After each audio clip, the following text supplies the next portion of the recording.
Welcome, folks. Guys. BJ on Game Day. You got Brent, you got didn't Joshy. Round 5 review, round 6 preview. Joshy, how are you, buddy? Yeah, not too bad, buddy. Not too bad. Struggled a little bit last week, mate. Had a big weekend. Long time no see, mate. We got to catch up on the weekend. Good to see you, brother. It's been a while. Mate, we did. It was a sensational weekend. We did try to go live there at one stage over the weekend, but we'll touch on that a little bit later in the video. Yes. Mate, how did you go over the weekend? Not bad, 12:34. So, yeah, we'll touch on what happened over the weekend a little bit later. But I'll take 12:34, 1, 2, 3, 4. Pull me back in, I think, top 7,000. So, still pretty solid round for everyone, I think. But, yeah, definitely we'll take that, mate. What about you? Mate, not too flash. Obviously, there were a lot of high scores out there. I only scored 11.15, which week to week you think is an okay score, but saw me actually drop back 1,000 spots. So I dropped down from 19,000 down to 20,000, and pretty disappointing. I was heading into Sunday. I was pretty happy. Team was going sensational. 7 players to come on Sunday, and none of them lit it up. So yeah, pretty devout after that, mate. But any big things from the weekend, mate? Yeah, probably most notably not trading Cody Walker in would have been could have been a good one to mention. I've done a Josh King. For whatever reason, I usually leave my trades till the day that I need to make them, mate. As you know, true SuperCoach, person, the way they do, you've got to be mindful of injuries, all that sort of thing. And I was sitting there, had a bit of time on Saturday morning. I thought, no, look, what am I doing here? It just didn't feel right. Never had Tedesco, and I thought, had a look, and I thought, I've got to get him in. He's too much of a player of difference to not have. Can't keep trying to account for him every week. So I had the money there. I ended up bringing him in, and Cody Walker had the game of his life, SuperCoach-wise, virtually, and if not the game of his career anyway. So for me, that was a good one. But at the end of the day, I think he scored about 75 points more than Teddy. He was a bit cheaper, but let's see how it goes over the next few weeks. I might have had a little bit of extra money to play with in the next few weeks, but potentially, Teddy could outscore him in the next month anyway, and maybe it works out better, but definitely didn't work out for the first week, mate. What about you? Yeah, mate, obviously that hurts a little bit, when those kinds of things happen. Look, a similar thing with me last week. I changed one of my trades. Now, I did publish it just so people couldn't get up me. Instead of going Robbie Farrad and Nathaniel Roach, as I spoke about, I actually went Robbie Farrad down to Kerrod Holland, and a little bit of a backfire there. I thought I'll just get some sneaky cash in over the next 2 rounds while I waited for Roach to come back from injury. Now, it turns out that Roach is back from injury, and he's just not named in the 17. So at the same stage there, didn't really sort of affect me there. But Kerrod Holland had an absolute shocker, 17 points. His break even this week's still fairly low. It's around that sort of 25 mark. So hopefully he can keep back form this week. But they do come up again against a solid Bunnies outfit. Mate, the games from last week, the Thursday night. First and foremost, Crystal Ball Challenge. Looking very hot there, mate. Looking very chilly in the background. Last week, ladies and gentlemen, there you go. Joshy. We both missed out on the ton. We both missed out on a redemption player. But Latrell absolutely dominated Bronson Cherry. Now, mate, we were actually watching parts of this game at the wedding we were at for Stevie Woods and one of our BJ and GameDay League players. And, well, obviously there was a bit of talk around Bronson Cherry and the amount of balls that he dropped. This could have been a completely different story if he had held on to 1 or 2 of those passes and crossed the line. But that Chile looks man. Filthy. And do you know what's worse? Jerry's dropped a few balls. I mean, they're both probably nearly ton up, but Latrell's bounced back after doing nothing all season, which it was probably only going to be a matter of time. But what was it? You messaged me on Monday at some stage, and Hodgson was on 77 points. So, folks at home, Joshy Hodgson, after the match, finished the match on 73. This was the Sunday night match, mind you. Now, after the first round of updates on Monday morning, Hodgson went from 73 to 77. Now, currently there, as it stands, 1-1. No chili. 1-1, 77. But not more than an hour or two later, 77 was downdated to 56. A loss of 21 points for Joshy Hodgson. And Joshy, scorers, thank you very much. Here comes Brent Hampton with chili. This is a lot easier than Vegemite, I can tell you. Mate, I would much rather eat Vegemite than do this chili. Here it is. We all know the smaller you are, the hotter they are. Let's see how we go. Oh, get it all in that. Chew it really good too. Chew it really good. Chew it. Get the seeds. Oh. How's that, mate? Right, it's pretty hot.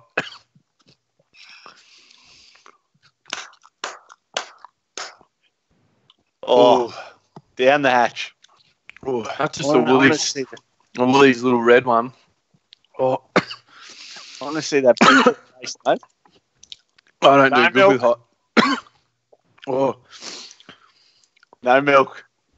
Fuck, I hope you're not allergic. I hope you don't die. Oh, I hope not. Oh, man. Oh. Can you zoom in on that? Any sweat? There's a couple of sweat beads coming through. Oh.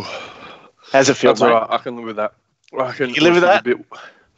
She's a bit warm on the tongue. See, now this proves it. This proves it that the Vegemite was way worse because, mate, I was about to try and reach all over the floor. Oh, there we go. That's still... If you use the every time I breathe in as well. Oh. Hey? Use the fingers where you've touched the chili to wipe your eyes there, mate. Oh, Canberra winter. Just ate a chili in the morning. Oh, that'll get you going. Oh, man, that's hot. I'm probably... It's getting a bit worse, actually. All right, as you were. So while the Hamptons recovering, let's go to game one. Thursday night. Now, the Tigers beat the Broncos 22-16, as you can see there. Broncos were up 8-0 early. Massive first half from Payne Haas. Obviously, this guy, one of the cheapies we looked at before the season started. But unfortunately, due to indiscretions, due to some poor behaviour, saw himself out for the first 4 weeks. So, made his debut for the season last week and did not disappoint. 77 points there, had a cracker of a game. From the Tigers' point of view, look, my man Alex Twal, massive score again, 75 points. This guy does not miss a tackle, makes plenty of hit-ups. Once he can develop an offload into his game, maybe a little bit of a tackle bust here or there, he will be, in the next couple of years, the number one front row in the game because he's just got such amazing base stats.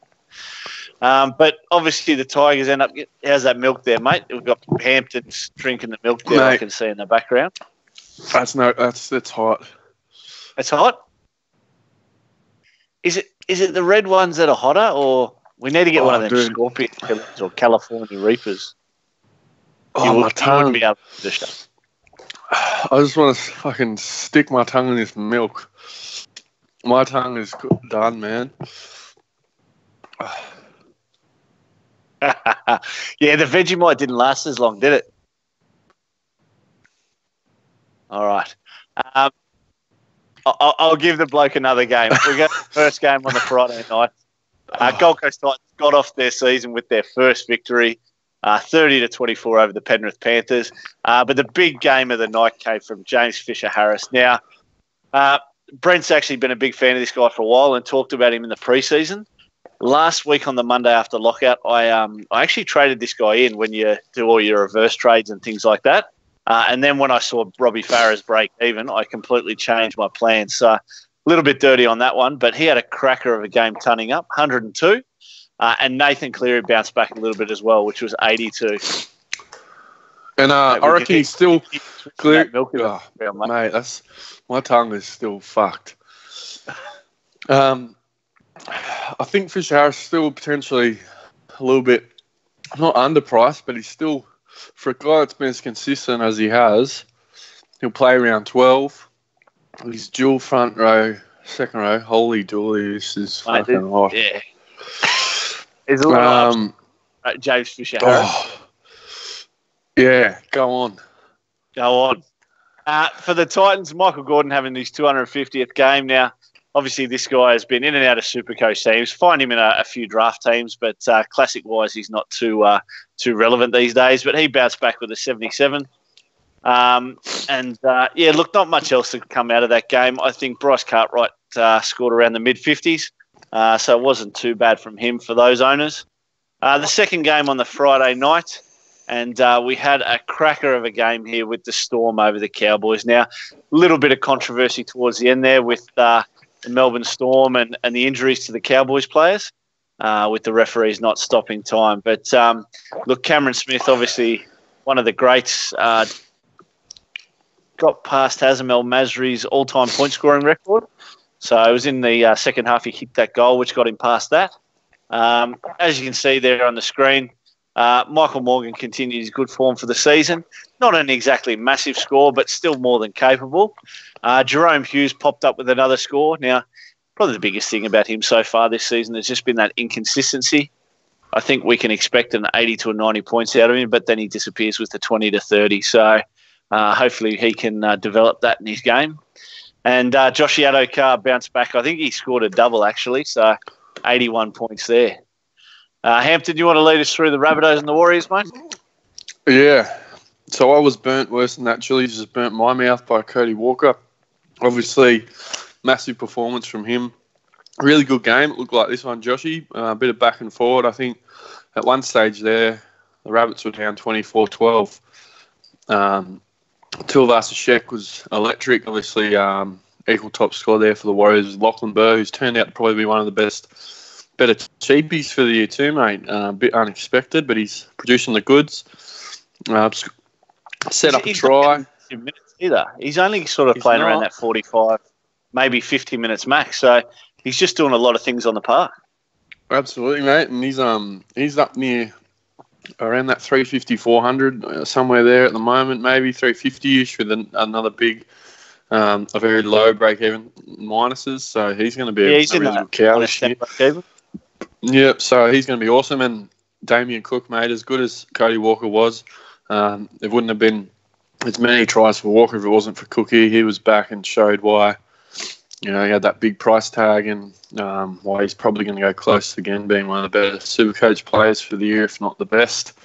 He was unreal, mate. It was really good to see. Whilst I didn't have Cody Walker, I did have Cookie as captain, and that made it a little bit nicer of a pill to swallow. But, he was awesome.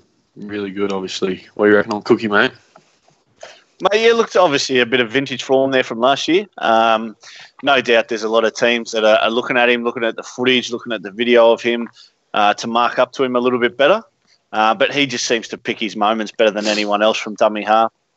He waits till those forwards get tired. And, you saw there with the, I think it was probably the second try that he set up for Cody Walker, broke from 60 metres out, straight through him. And then just to pass straight past the fullback for Walker to go in and score. So, really impressed with Cookie. Glad I had him from the start. And, just a set and forget there. Obviously, he's going to play Origin, which will hurt a little bit. And we'll just have to maintain things around that when that time comes. Mate, interesting thing to note with Walker, he had a double by half-time and he was only sitting on about 36 points, wasn't he? Mate, he was. The first try he scored was a little kick and regather, though he didn't get the points for it from some... I'm not too sure why. Basically, he kicked it, then he kicked it again, then it hit the goalpost, and he ended up scoring. So he didn't get any, base stats to go with that try. And then the second one was off Cookie. Cookie was the line break. Cookie was the try assist.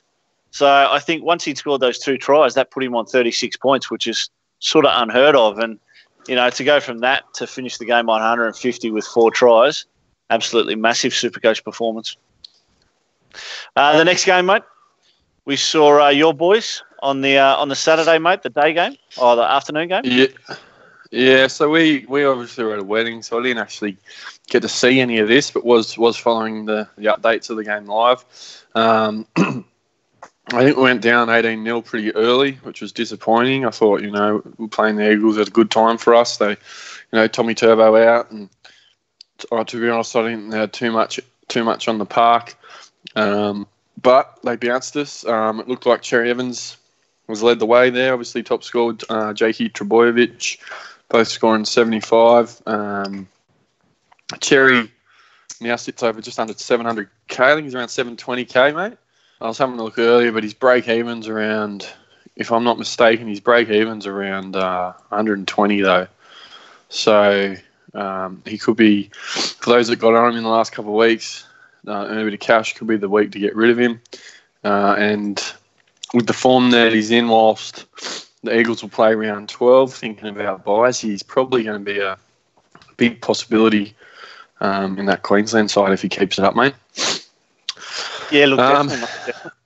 Yeah, and my boys, another huge performance. I think Barnett got 80, crossed for a pie. So I didn't actually. I'm assuming he's just had a good day of base stats, and then that meat pie there's helped. He's maybe got 50, 60 in base, and then scored a try with a line break. I'm assuming. I actually didn't have too close a look at that one, but big Davey Clemmer, mate. Another standout performance from him, and that is all base. That is all base. He's playing 65 minutes every week. And he's taken it upon himself coming to this team to lead the way. So it's a little bit disappointing you guys haven't got the results as yet, because when a guy like that comes from, and this is a guy who's played for Australia, he's played for the Blues and done well, and really stepping up there to lead the way at the Knights. He just needs the rest of the team to follow. Yeah, and I think hopefully it's a matter of time, mate. He has been the shining light, along with once Ponga sort of moved back to fullback. And week in, week out, I think the first game he played for us of the season, people were saying it was like a career best game for him, but he's pretty much done that every week since. So he's been massive, which has been disappointing. But yeah, he's SuperCoach wise, mate. He was still pretty underpriced. A couple of weeks ago, he was 530k. He was pumping out the 60s, and he was a good little pod, I reckon. He was someone on Saturday morning when I was looking at Teddy that I actually thought about, but I thought, no, I can't. If I'm not going Walker, I've got to go Teddy. But and he has that second row, front row duality, which is always helpful as well. But he looks like he could be a big, take a step into that consistent premium range this year, mate. Moving on to the next game, mate. Your boys up against the Sharkies. Touched on that a little bit earlier, but. Mate. Look, flexing the premiership muscle. Look, we spoke about it over the weekend, and I fully expected us to go into this game and get towed up. I thought the Roosters put 40 on us. When they got to 30-0 up, I thought they were well on the way. But, they sort of pulled the foot off the gas a little bit there at the end, and the Sharks with a semi sort of fight back, but never really in the hunt, the Sharks. As you can see there, a bit of a bounce-back score for Latrell Mitchell, 97 points. Had a good game, scored a meat pie, and set one up there as well. So it was actually a pretty cool try that Luke Keary set up for him with that cross kick from their own 20 and to sprint the rest of the way. But look, bit of humble pie here for me. I don't know whether it's too early. I don't know whether it's the right time of year to do it. But Kurt Capewell, now, no secret, anyone who's watched the other BJ and Game Day show knows how much I give it to this bloke from a SuperCoach point of view anyway. Obviously, I'm a Sharkies fan, and I think he does a great job for us, but I've never, ever rated him as a SuperCoach player. Now, the last 2 weeks, he's banged out awesome scores. I think 83 or so last week. The week before last, and then 91, as you can see there. So, Kurt Capewell, definitely eating some humble pie here. Will not admit to it 100% to say that he's the buy of the year through what Tom Sangster says, because that's just not right. But look, hopefully he can keep performing like that for the Sharkies, because while I'll have to eat my humble pie, very happy to see it on the field. Moving to the Sunday. Now, this was just an absolute drubbing. The Dragons 40-4 over the Bulldogs. Did you catch this game, mate? Yeah, I did, mate. I did actually sit down and have a watch of this one. I was a bit seedy on Sunday, so I was pretty keen to sit down and watch a bit of the footy.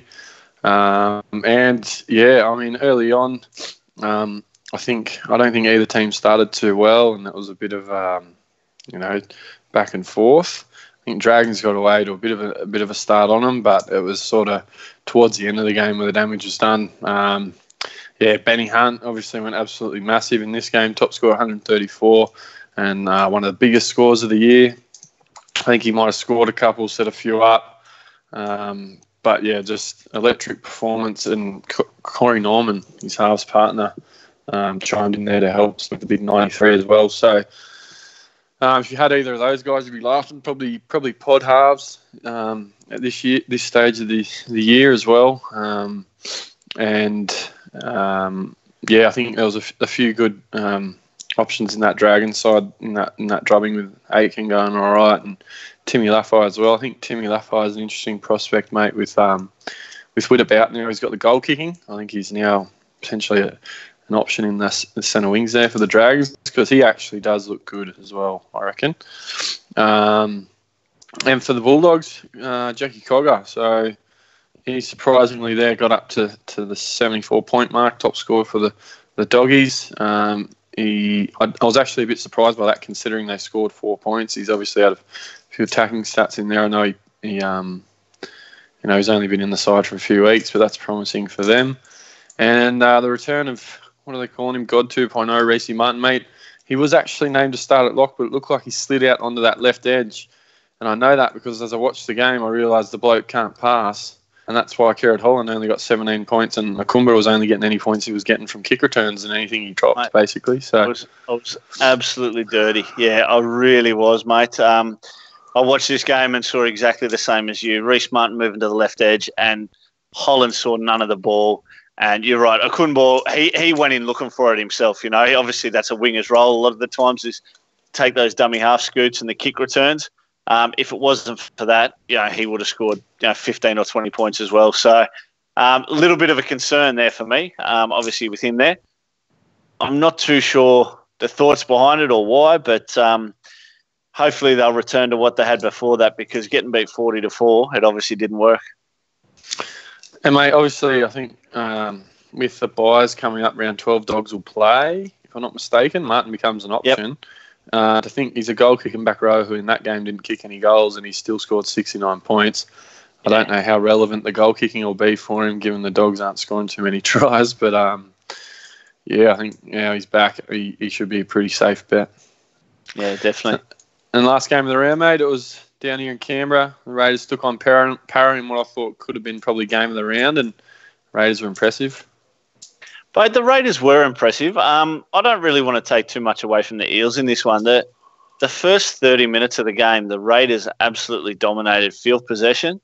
And set after set, they just put the Eels through defence, And you saw about sort of 10 minutes into the second half, the Eels had nothing left. Once they actually started getting ball, they just didn't have anything left to attack. Obviously, a big injury there to Blake Ferguson around half-time with the busted nose and the busted ribs. But good news for his owners is that he's named this week. As you can see there on the screen, a little bit of a bounce-back game for Joshy Papali. Scored a meat pie in that, so it was slightly inflated, but had a good game without being fantastic. Sean Lane from the Parramatta Eels. Now, probably one of the most impressive games I've seen from him from regards to base stats.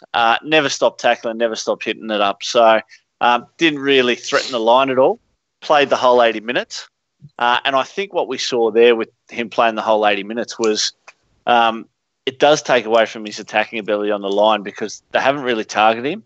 Whether that's due to Jamin Salmon now, obviously Dylan Brown has been out for a little while. Jamin Salmon's come in. I don't think that same connection is there between Dylan Brown and as there is with Dylan Brown with Sean Lane, as there is with Jamin Salmon. So watch this space on that one. I'm going to hold on to Lane. I've got him. I think there is upside there, and I'm just going to hold on to him for now. So that's it with the reviews for last week. Now you'll see the matchups there for this week, guys. Obviously Thursday night we've got the Sharkies taking on Penrith Panthers. Look at a tough game to judge on this one. Andrew Fafita has been named in the initial starting squads. Now, did go down with a bit of hamstring tightness in last week's game. Came off the field early. Only played minimal amount of minutes for what he's been doing so far. And by all accounts, might not start this week. So if you want to get the early odds on Penrith, that'd be the time to take him, because I think if he's out, they will move into clear favourite. We've got the Doggies up against the Bunnies there on Friday afternoon. So that'll be the Good Friday match with the Bunnies a short price favourite. And then that night we see the grand final replay. Now, Melbourne Storm up against the Roosters. Thoughts on this game, buddy? Yeah, mate, shaping up to be an absolute cracker. Both have started the season brilliantly and probably in a bit of form. I think Melbourne just doing what Melbourne things what they do, they're just getting the wins, grinding out teams. Even that game against the Cowboys, it was there for the tagging for the Cows. But Melbourne just, like I said, did those Melbourne things, got the win. And yeah, Chooks in the last few weeks have shown that they're going to be tough to beat. So really looking forward to this one on Friday, mate. Then moving on to the Saturday, Warriors taking on North Queensland over there. Should be an interesting match. I think the Cowboys have shown glimpses of, they're potentially going to be a team that can cause a few headaches throughout the year, but they might have a bit of a problem with consistency. That being said, the Warriors definitely aren't a team that are exactly playing consistent football at the moment. So that could be an interesting one. I think SuperCoach-wise, it could be an open one as well. Could be a few points in that one, mate. And then on the Saturday night, we've got St. George taking on Manly. Again, I think SuperCoach-wise, this one could be quite an open, high-scoring game. Those Dragons halves, pretty good around the edges. And I think, again, Manly's defence hasn't exactly been the best from what I've seen. So that being said, Newcastle can only score 3 tries against them, but that one could be an interesting one. St. George, pretty solid favourites. They've been able to string a few wins together in a row now, so they're on a bit of a hot run, mate.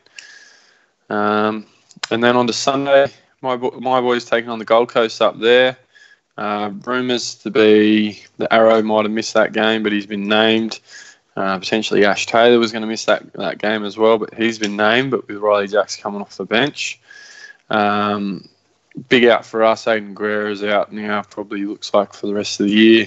If not, his career's done with that. I think it was a broken tib and fib that he copped, mate. So I think for our season's pretty much on the line here, mate, and probably them as well. They got their first win of the season last week, and it was a pretty good performance from them, whilst Penrith weren't too great. But if we can't get the win up there this weekend, holy dooly. I am tipping us to have a win, though, so we'll see what happens, mate. Yeah, mate, Sunday afternoon, you've got Canberra taking on the Broncos down at GIO Stadium in Canberra. This should be a cracker of a game, I think. Now, obviously, a lot of talk around Canberra's defence this season and the improvements there, which is 100% right. They've been much better game in, game out, and I think that's due, obviously. They've gotten rid of that big forward pack in the centre. Junior Paul obviously playing sensation at the Eels, and Shannon Boyd gone to the Titans. But what I think is done has just made them a little bit quicker in defence, and teams just finding it hard to adjust that when they play them.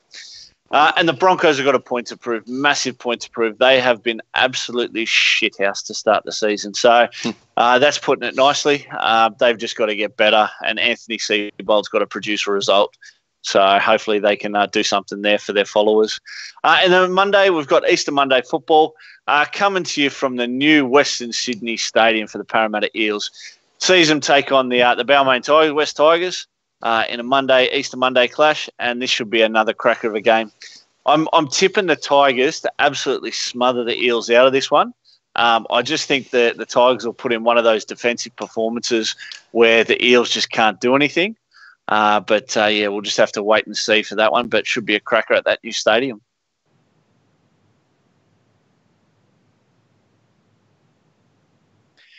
So we've obviously had a few injuries that we talked about over the weekend. Your Aiden Guerreros, your Nene McDonald's, blokes like this. These guys will be out long term. I think there's another one there. Obviously, you mentioned Ash Taylor, mate. He's been named, but there was a little bit of doubt over him. With the reoccurrence of a quad injury. Andrew Fafidis had a bit of hamstring tightness. Couple other guys around the park as well. Blake Green was out of the Warriors team over the weekend at that playing the Bunnies up on the sunny coast. So he'll be back this week. He's been named. But yeah, there's a few injuries there. So we'll just have to sort of wait and see how they come about. and to see who actually takes the field. This is one of the hardest parts of the week, is that everyone's looking at their trades, wanting to know who's going to play, and there's just so much doubt around it once these guys get named. Yeah, I think like the one with Fafita, it's nice because it's the first game of the round, so you'll know straight away. Well, you'll find out before you've made any decisions, so you sort of can be a little bit more reactive, or have maybe a little bit of a plan for what you can do if he's ruled out. But those ones like, say, Jai Arrow, if he gets ruled out on a Sunday and he's your starting back rower, I guess it's probably going to stitch you up a bit. So, I mean, I would always recommend and suggest, unless you're going to captain someone that's playing later in the round, if they don't need to be in your starting team, and you can set them as a reserve, do that, even if it is a premium player. As I said, if you're not going to set them as your captain, it doesn't matter anyway, because if they are ruled out late, at least you have the option to be able to swap your reserves around, rather than, if you've got your halfback, like Sean Johnson we had a couple of weeks ago. I had whoever it was as the backup had already played. Johnson was stuck. I couldn't do anything with him, so I had to cop the AE. So sometimes it's unavoidable, but definitely if, what you should be doing is trying to put those guys that are going to be playing early on in the round on your field as you're playing 13, in case you do have any dramas later on in the round. Now we'll go to the trading floor, mate. Change places! Change places!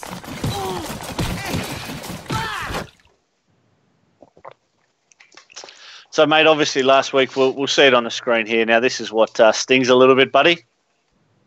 Yeah, obviously both of them probably. Lukey Garner, traded him out. That's ended up being probably the wrong decision in retrospect. I mean, I had reasons for it. I thought there was a bit of risk there. He's carrying a bit of an injury.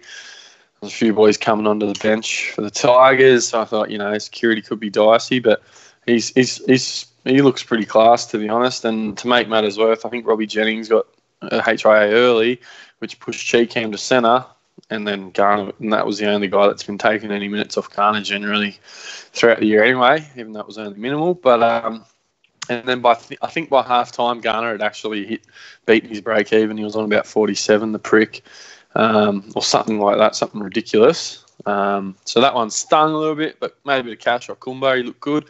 And then, the obvious one, Cody Walker. Holy dooly. That was literally like worst case scenario. I'm sitting there at half time. He's got a double. He's only on 36 points, so I'll get away with this here. Holy dooly, famous last words. That one's. I reckon my piss was still stinging yesterday over that one. So, what about yours, mate? For me, obviously change this around just a little bit. Robbie Farah went to Carrot Holland, and like we spoke about, Reece Martin had sticky fingers over the weekend. Look, the other one I went out was obviously Ruben Garrick. I went to Jaden Ockenbaugh now. Happy with this because obviously Ockenbaugh is going to make some cash, but Garrick did better than what I thought. He scored a try himself, and I think he scored around that mid-50s. So he's going to continue to make a little bit of money over the next couple of weeks for his owners, but no longer in my camp. Mate, this week, moving to this week's trades, and who we got up first? Yeah, I think for me, it was just, I think this is always imminent for me. A couple of trades where you just sort of had to clean up the squad a little bit. So I've had Bailey Simonson from the start. I've been able to get Chanel Harris-Tavita, who I think is the most purchased player this week. He's got a big, I think he's around negative 100 break even, or negative 90 odd. So he's going to make a lot of cash, and he actually does look the goods. Even with Green in doubt, Kieran hasn't even been named in the extended squad. So trading him last week actually didn't work out too bad. When I saw Greeny was out there, I thought, far out, he's going to be back. But yeah, so I've just even money trade there between CHT and Simonson. I've done that via Jules. And as you said, Garrick potentially, he did score the try and made about 20, 30 grand this week, mate. Has about a 30 break even, but I'm still not sold on him. Basically, he has to score a try to get those sorts of scores because he doesn't have a big base as a winger. So I'm okay with trading him. He does play around 12, but if he only scores 30 points, then if I bank, 100 whatever it is K, and Cherry ends up making 100 something thousand, then I'm okay with it. And Jerry, I'm not actually sold that he's a must-have, but I don't know. I just think given that last week he blew a couple chances, bombed a couple chances, he does have not a bad work rate as well. I think he's actually pretty busy from what the bit of stuff I've looked at with him, and I think it's only a matter of time till he has a bit of a breakout game, mate. So smarter trades, banking a bit more cash after I did a big spend bringing in Teddy last week, and starting to, I think guys like Ravalawa, you could have traded Sivo this week, but I think he's a hold till 12. But guys like Lara and Host are probably getting to the point where they might be ready to sell in the next couple of weeks, and you want a little bit of bankroll to be able to upgrade those guys to premiums if you can straight away. What about you, mate? What are you looking at this week? Mate, look, the same two coming in. Obviously, we spoke about that last week with CHT and Bronson Sherry. Look, Bronson Sherry, I'm a big fan of him, and you talk about his, obviously, workload and that. I actually think he reads and believes the hype that's around him. I think he's one to actually, look at social media and look at the Daily Telegraph and things like that and see that people think he is that good. So I've got Adam Kieran going out for CHT. Look, whether CHT gets injured, Kieran comes back in, whatever it may be, at the end of the day, I had to get rid of someone, and whether it was him or Dylan Brown, I just prefer Dylan Brown as a player, and I know he's out for a few more weeks, but I think he walks back into that Eels side when he's done, whereas Kieran just doesn't have the same kind of job security. And Jacob Host in the second row, just going to move with my jewels. I'll move Ockenbaugh up to the second row, and I'll bring Sherry in for Jacob Host. Look, Host, I just think he's probably not going to be as massive a factor now. I think he's just sort of started to peak.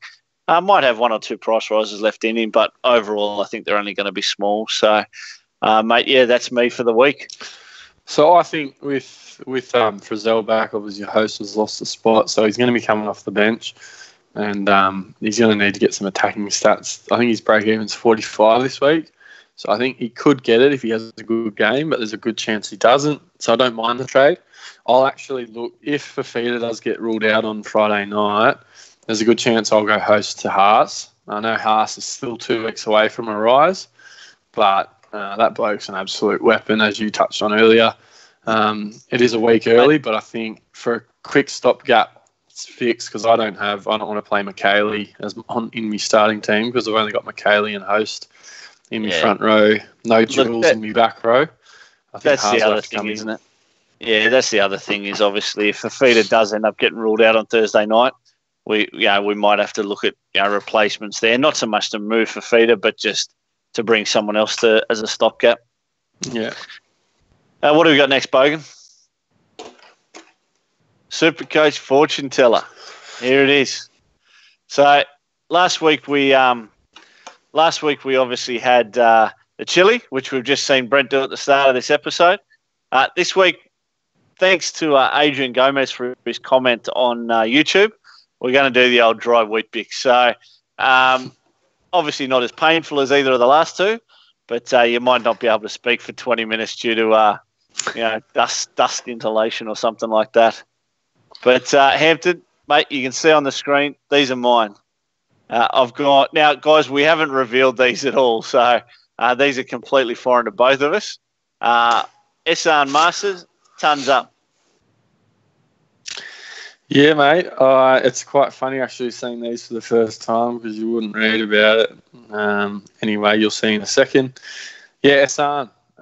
Tipping him to bounce back against the taking on Para on the Monday. Mate, I just think come Monday, afternoon football, I reckon he obviously playing on Easter Monday, he won't have had too many Easter eggs in him over the weekend, and I reckon he'll be good to go. He's trending well. I think I think West Tigers, as I said, I think their defence will win them the game, but I also think they'll put on plenty of points as well. And if this guy can sort of kick 4 or 5 goals, maybe get a meat pie, I reckon he'll go well on the way to turning up. We saw it a couple of weeks ago when he did, and I think he can repeat that. Lockie Fitzgibbon, mate, my redemption boy for this week. I think last week he scored around that high 30s. just tipping the Ponga factor to kick in big this week. Obviously, they're going up and playing the Titans.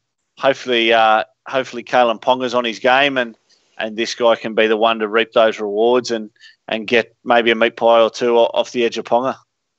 Hold that thought as well when we flick over to mine, mate. Done. Now, my third one there is a Tri-Fest. Now, Canberra Raiders and Brisbane Broncos. We spoke about it a little bit earlier. Canberra Raiders' benchmark for this season has been their defence. I'm tipping that to disappear on the weekend. Now, I'm not actually predicting a result here. What I'm picking for the weird and wacky sort of thing is 10-plus tries in the entire contest. So whether both teams score 5 apiece, I'm going 10-plus tries, and SuperCoach is everywhere to rejoice when the numbers start ticking over 100. So, mate, 10-plus tries in that one. That's my weird and wacky for the week. Well, there you go. Interesting. All right, mate. Well, you're going to like this, aren't you? You haven't seen these. So we haven't talked to each other, obviously, about these, and you've just touched on Ponga being a big factor in that game. Mate, you can't have two in the same game. This is like sports bet, mate. You can't have same game multis, mate. We haven't done that one yet. Oh, this is a joke. No, look, so we both tipped Fitzy for our redemption arc. So the players score less than 40 bounce back to get 75 plus. Fun, yeah. So Mate, the only way he scores 75 plus is if Kalen Ponga tons up. Well, that's what I've done. KP tons up. There was no stipulation around same game multis or none of that. So you can't change the rules now, mate. Get those wheat bix ready. No, I think it's a big game for us. Our season's virtually on the line. Tips to probably go close. Some people had us maybe being top 4 contenders. Now we're under the pump. There's no way we're making top 4, and we'll be under the pump every week now just to make the 8. There's fucking 18 weeks left not making the top 4. Mate, you run the next 18 weeks, 15-3, you make the top 4 pretty easy. You finish on top. Yeah, look, to be fair, like whilst we're, 1 and 4. Oh, shit, I just lost you 1 and 4.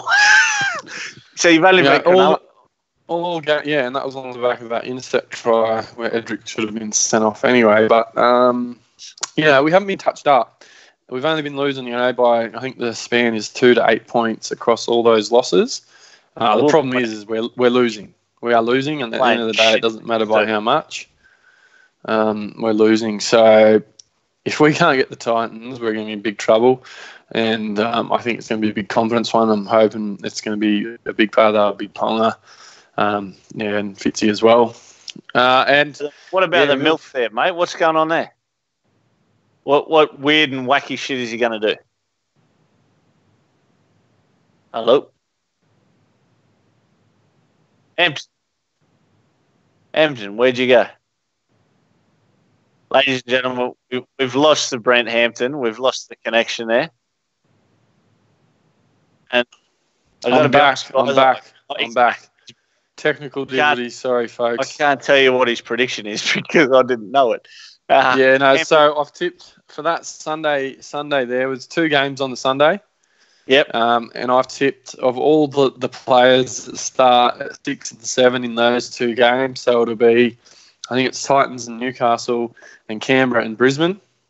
I've tipped Milford will be the highest scoring half out of all those players in those games. Hey, that's not.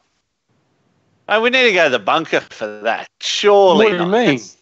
That's not a. The bloke hasn't scored above 30 all year. The bloke hasn't scored 30 all year. Hey, you wait till Kalen Ponga goes to the fullback. Let's go to the bunker, mate. We've got to go to the bunker on that one. That's ridiculous. Let's go to the bunker there. Let's get a decision. Says the bloke. This is coming from the bloke who tips Latrell Mitchell to put it over a second-game rookie. You are kidding yourself. Mate, you're kidding. You've got no halves there. Like, you've got the Titans playing, for fuck's sake. And Kalen Ponga's not even that. What's the bunker's decision there? Hang on. What do we got there? Decision pending. Hang on. Coming through now. Here we go. The ton-up and the redemption arc are both onside. So we have a crystal ball that's still in play. However, the tip on Milford is just tipping that a player is going to score a high score. which isn't wild and wacky at all. We have a decision. There we go. That's what it should be. So Josh's wild and wacky will be worth 2 times the amount of points. Thank you very much. The bunker works again, ladies and gentlemen. What does that even mean? Mate, so if Broncos and Raiders score 10 tries, 2 points. I get 2 points. I don't get 1. I get 2 ticks. Oh, there's no chance of that happening, so no dramas. That's all right. Well, that's what the bunker's rule. Canberra got the best defence in the comp this season. Mate, that'll change on Sunday, I can tell you. Mind you have picked the Sunday game. Here I am stitching you up. But the thing is, if Milford scores 3 tries himself and sets up 2, you're kidding yourself. Not wild and wacky enough, mate. You're still 5 tries down if he scores 3 and sets up 2. Mind you, I'm winning in the background on the Rugby League live game 4. All you got left to hold on to these days, I'm telling you. All right, where are we going to after this, Bogan? BJ on game day. BJ on GameDay League. Oh, Bunnings Snags. Round 5 recap here, guys. Obviously, the Bunnings Snags had the best week last week out of anyone. 13-13, they scored for the week. So congrats to Charles and the Bunnings Snags. Good week there. And that actually saw him jump up in the placings as well. So you'll see him on one of the leaderboards a little bit later. Dan with the Ginger, they had 1,266. And the Wedding Man, Stevie Woods, Double Denman, had 1,252. So Hampton, obviously not a bad effort from yourself, mate. 1,234, just outside those place getters there from the BJ and GameDay League. Moving on to the overall. And yeah, mate. It was the Bunnings Snags were 374th overall for the round, so super effort there. I wonder if someone's going to win the cash one week here in our league. I don't think I've ever come across anyone winning the cash in my time, but it'd be good to see. I reckon we've got plenty of blokes who switched on in this league, except for that bloke running last and the bloke who doesn't change his team every week.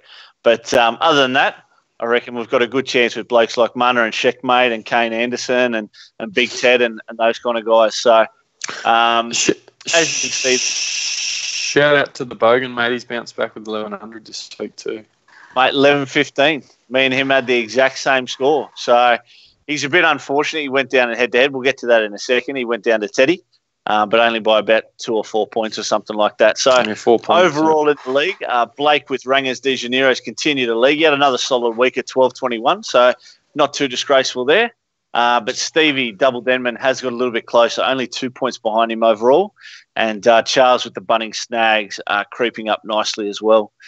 For the head-to-head league, and Blake Rangers de Janeiro, again, he remains on top. As you can see there, 3 wins, no losses so far. Just him and Big Ted who are undefeated. So, as I say, Big Ted did defeat the Tunnel, what do you call them, Tunnel Snakes? Tunnel Snakes? Yep, Tunnel Snakes, yep. Big Ted defeat the Tunnel Snakes who rule. I think he got beat by 4 points. So, cracker of a weekend from the Bogan with the Tunnel Snakes. And then Dan with Ginger, he's 2-1. Now, I should add that obviously Dan's 2-1 there from for and against.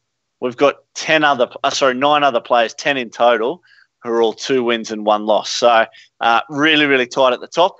Mind you, I'm none and 3. And I've had 3 rounds over 1,100, so I feel a little bit dirty there. But that's the downside of the head-to-head. And as you can see on the screen now, all the results there. So Kaloi had a big win. Stevie over Brendo with obviously a big 200-point win there as well. Rangers de Janeiro managed to get over Sheckmate. That's probably the match of the round there between those 2 guys. What's a pod with Trent getting over Pete Top, Kevin Bottom. The Tunnel Snakes going down there, you can see at 4 points, ladies and gents, to Big Ted. Over the page, we've got, hang on, Kane Ando actually went down to the fucking Cowboys, Mark's team, 1,160, 1,122. Bunnings Snags, good win there over Leanne, although Leanne did bounce back with Fire and Ice. She had a good week there with 1,200 plus points. Ginger, massive week over the Threat with Stu. Now, the threat, Stu, he's the guy who started off with a bang in round one, but hasn't changed his team since, so he's missing a few players there. Hampton, mate, you got me in the over in the head-to-head, 12.34 over 11.15. So a pretty solid 110-plus, 120-plus point win there, mate. And Marty, a couple of the lads from last year's season, bit of a grudge match there. Marty Lau getting over Wayne with Hell's Granny. So Wayne hasn't started off the season as great as last year, but I think it's just that all the more competitive this season in the BJ and GameDay League. Marty doing real well this season too, mate. He sort of dwindled away towards the end of the year, mate, but he looks like he could be a stayer this year, but we'll see how he goes. Mate, this week's previews, as you can see here, Big Ted up against Checkmate. That'll be a cracker of a match. Mana up against Teddy. Obviously, Big Ted flying along there in the head-to-head at 3-0, but comes up against a solid player there in Mana. Over the page, and what have we got? I can't see because of those things. Oh, the Tunnel Snakes up against the Bunning Snags. Bet stands. Now, I suppose it's hard because you eat 5 Bunning Stags anyway. Hampton, Brent Hampton and Hell's Granny. So that'll be a good one there. Ping Ponger. And Leanne and me, fire and ice. Oh, I like a little bit of fire and ice. Hot and cold. Love it. Yeah, looks like someone there, assuming there's no draws, mate, looks like someone will get their first win for the season too. So yeah, no pressure. Both of us. It'd be really dirty if we got a draw, wouldn't it? Come on, Lee. But some good games there next week. Mate, anything more to add this week, buddy? You're not changing your captain this week. Chooks up against Teddy, the Storm. What's the thoughts? Look, I'm dirty on it. I really am. It's a tough game, and I probably should change it. Obviously, at the start of the season, guys, I went with the set and forget with Teddy as captain. It's worked out quite well so far. Obviously, his average is sort of in the top 10 players, but obviously missed out on blokes like Cookie there last week, which I had as vice captain, but couldn't loop. So, look, I've broken my word about plenty of other things, so we'll just have to wait and see how it goes. Yeah, mate, and jump on Facebook. We've got a Facebook page out there now. If you're on Facebook, Facebook, mate, Facebook page. Get around. So this video will go on Facebook tomorrow when we upload it. We put a few things up there on the week, and you're more than welcome to ask us some questions and comments and stuff on there as well. So same thing. If you've got any comments about this video or anything to add, feel free to add it to the YouTube comments, and we'll go ahead and answer those. And every couple of weeks, we'll just do a little fan mail segment as well to answer any questions you might that we don't on the keyboard. We'll do it on the video. Shout out to the Angry Bogan, doing a brilliant job as always. Get around him, go have a check out what he's doing on his page. Give him a subscribe and a like on YouTube. He's always mucking around with me and doing different things, and production values through the roof. We're going to have to start paying him soon. And apart from that, mate, I guess happy Easter. Everyone stay safe, long weekend, plenty of footy on over the weekend. Enjoy. May the trade gods be kind. Don't drink and drive unless you're me. And hopefully the Easter Bunny comes and visits, and plenty of seafood on Friday, eh? Done. We'll catch you all next week, guys. Cheers.